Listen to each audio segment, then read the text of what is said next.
El síndrome de hubris o el ego inflado hecho arrogancia.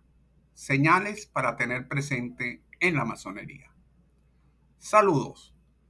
El caballero Andrew Michael Ramsay, quien relacionó la masonería con los templarios, en carta dirigida al marqués de Caumont en 1737, estableció los objetivos en magistral resumen de los grados en la masonería.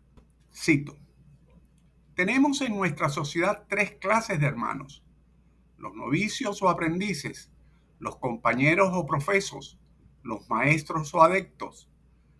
A los primeros se le enseñan las virtudes morales o filantrópicas, a los segundos las virtudes heroicas o intelectuales, a los últimos las verdades sobrenaturales o divinas. Fin de la cita. Para llegar al tercer grado debemos dominar desviaciones del ego, también conocidas como máscaras del ego, las cuales pueden manifestarse de diversas maneras, como la necesidad de posesión, la búsqueda de reconocimiento, la dificultad para aceptar críticas, entre otras. Una de las desviaciones típicas son las del ego inflado, que puede llevar a la arrogancia, vanidad y dificultad para aceptar errores o críticas, generando problemas en las relaciones interpersonales.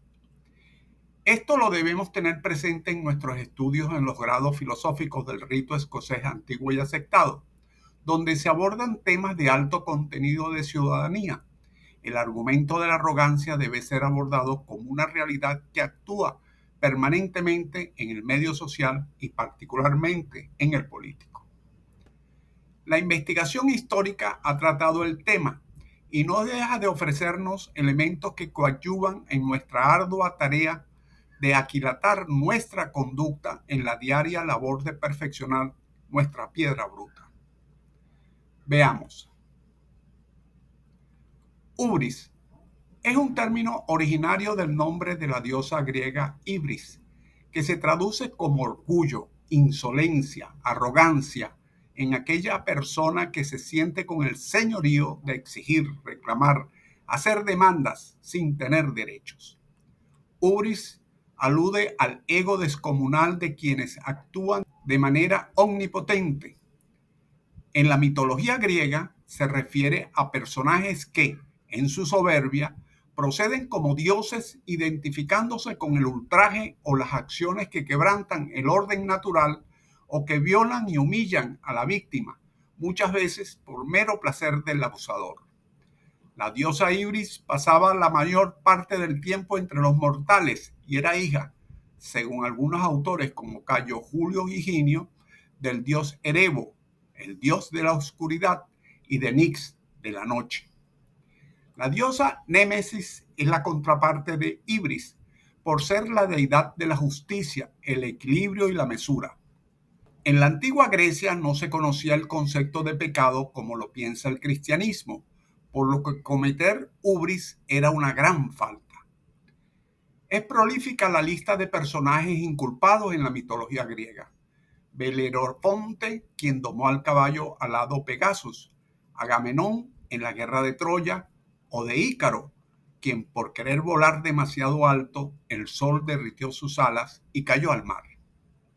El filósofo Heráclito, 540-480 a.C., lo muestra como una falta hacia el nous, o la parte más excelsa del alma humana. En la literatura judeocristiana, la tentación de ser como Dios que padecieron Adán y Eva es un claro ejemplo de hubris. Otro, la Torre de Babel, ejemplo de la prepotencia humana de querer alcanzar el cielo. El poder es una de las motivaciones más enérgicas del ser humano.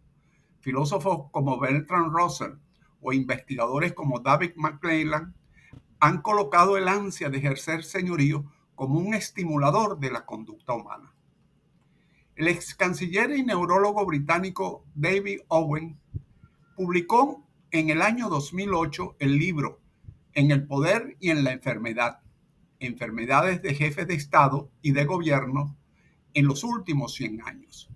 Allí acuña el término síndrome de hubris para representar a los personajes que creen están llamados por la providencia para realizar magnas obras. Muestran tendencia a la magnificencia, la omnipotencia, siendo incapaces de escuchar, mostrándose impermeables a las críticas. Owen expone su análisis sobre gobernantes colocando de bulto el peligro que representa para la sociedad esta conducta y cómo, por diversas circunstancias, gente con poder se someten a la dirección de líderes que resultan megalomaniáticos. Ejemplo de sumisión lo tenemos en alegatos como el de Morel Messerli, historiador oficial del dictador español Francisco Franco, quien en 1942 escribe, cito: "Cuando una nación ha llegado al estado de descomposición que ha llegado a la nuestra, no tiene ya salvación, sino es yendo a un cambio profundo y social. Y esta revolución nacional exige al frente de ella la figura, no del líder del Partido Democrático, ni de un jefe de gobierno, ni siquiera la de un dictador vulgar y conocido, sino la figura de un caudillo, es decir, el jefe carismático, don gratuito que Dios concede con abundancia a una criatura, el hombre señalado por el dedo de la providencia". Fin de la cita. Discursos como el precitado abundan en la literatura aduladora de la política mundial y especialmente en Hispanoamérica. No solamente las loas a los tiranuelos, sino a todos los prospectos de gobernantes autoritarios que, por la vía del entramado legislativo y judicial, buscan maneras de imponer su atrevimiento y mantenerse en el poder más allá de la voluntad popular. En la antigua Roma, cuando un general regresaba victorioso, lo recibían con un gran desfile, le imponían una corona de laurel y le colocaban un esclavo que le iba susurrando: "Recuerda que eres mortal, no eres un dios, eres mortal". En la solemnidad de la coronación de un nuevo papa con la tiara como líder de la Iglesia Católica en la tierra, siempre le recuerdan la locución "Sic transit gloria mundo", o sea, lo efímero del reinado en este plano existencial. La diosa Némesis presente. En la masonería transitamos nuestro camino iniciático teniendo como oriente nuestra formación ética que contribuya con un ambiente social donde prive la armonía sobre la base de nuestra divisa: libertad, igualdad y fraternidad. En la ardua labor de domeñar las desviaciones del ego, el de la arrogancia viene a ser, en mucho, una especie de resumen de numerosos extravíos que desvirtúan la razón de ser del individuo en este plano existencial. Someterlo es uno de los grandes retos del francmasón.